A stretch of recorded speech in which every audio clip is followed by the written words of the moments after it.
احنا هنا يا جماعة عند كوبري الجامعة والنيل الجميل ومصر الجميلة بالليل. مش عايز اقول لك كوبري بترج تحتنا تمام، بس المنظر بصراحة روعة روعة روعة روعة. مصر الجميلة الحلوة اللي كلنا كوبري في حتة 2 حمص بقى الله يبارك لك.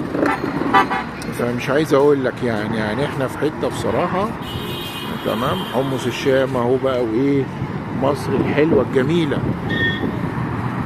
قرب بقى الكاميرا بتظبط الإضاءة لوحدها. فيا جماعة مصر حلوة، مصر جميلة.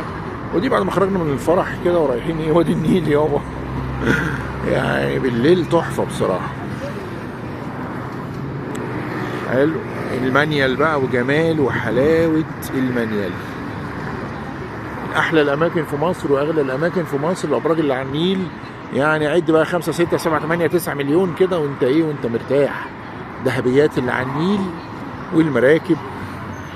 واللي عنده نيل زينا مش هنقول له يا عمنا لأن إحنا عم الناس كلها بصراحة يعني. الجبال اللي في كل حتة بتربط القصور بين كل مكان والتاني. حاجة بصراحة يعني عاوزة قعدة اسكندرية بصراحة، بتقعد بقى وإيه الدنيا بتبقى حلوة. ده الراجل بتاع حمص الشام الراجل الطاهر ده. تمام. مصر الجميلة الكالتشر بقى الحضارة الشغل الحلو يعني. طبعا شوية بقى إيه شوية قعدات على النيل جميلة جميلة. حاجات يعني بصراحة في الكلور وحاجات حلوة.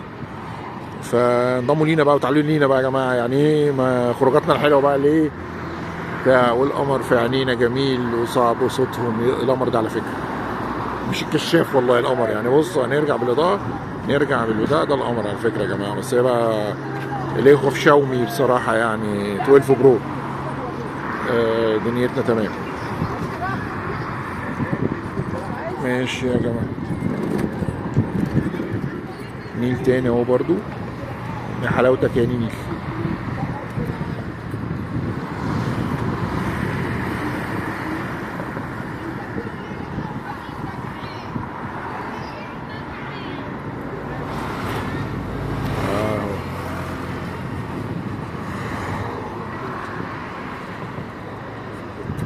القمر في عينينا جميل.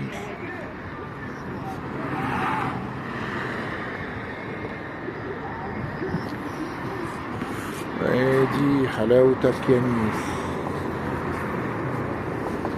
ماشي يا سيدي. والحمص الشامي لذيذ وصل اهو. والقمر تاني في عينينا جميل.